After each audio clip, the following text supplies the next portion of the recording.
आज के समय में चीज़ों की कद्र करना और उन्हें अपना समझना अच्छा और सामान्य माना जाता है, जिसे भविष्य की सुरक्षा के रूप में देखा जाता है।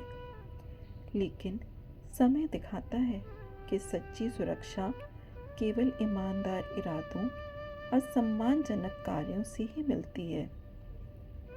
इसके विपरीत इच्छाएं और डर हमें ऐसे विश्वासों को अपनाने पर मजबूर कर सकते हैं जो हमें कभी भी वास्तविक खुशी की ओर नहीं ले जा सकते।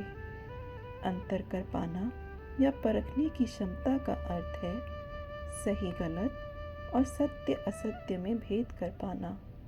हम इस क्षमता का उपयोग अपने संस्कारों, विश्वास प्रणालियों और व्यवहारों में भेद करने के लिए कर सकते हैं। जब हम विवेकशील तरीके से अपने आप का भेद कर पाते हैं, तो हम इस क्षमता का उपयोग दूसरों और परिस्थितियों का भेद करने के लिए भी कर सकते हैं।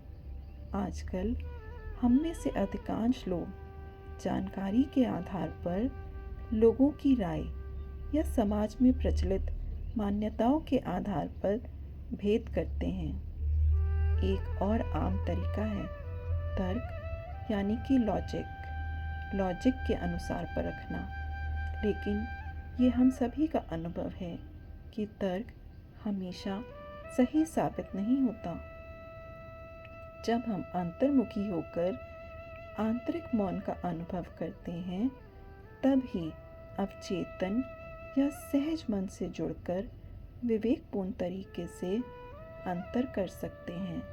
परखने, विवेक करने की क्षमता का अर्थ है अपने उच्चतम और शुद्धतम स्व पर विश्वास करना, भले ही हमें विपरीत विचारों का सामना करना पड़े या जीवन की विभिन्न परिस्थितियों में सही और गलत धारणाएं उत्पन्न हों। ऐसे में हमें अपने आप से पूछना चाहिए, क्या मैं सही सोच रहा हूँ? मेरे कर्म का परिणाम क्या होगा? क्या ये मेरी आत्मा की शक्ति बढ़ा रहा है? हम अक्सर दूसरों के व्यवहार के बारे में आलोचनात्मक या निर्णयात्मक हो जाते हैं।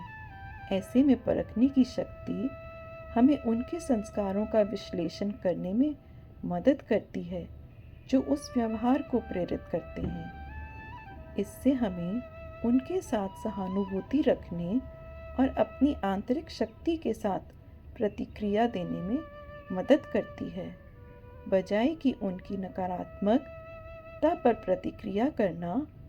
यह क्षमता हमें शांत रहने और सही प्रतिक्रिया को चुनने में मदद करती है, भले ही कोई वैसा ना भी हो। ओम शांति।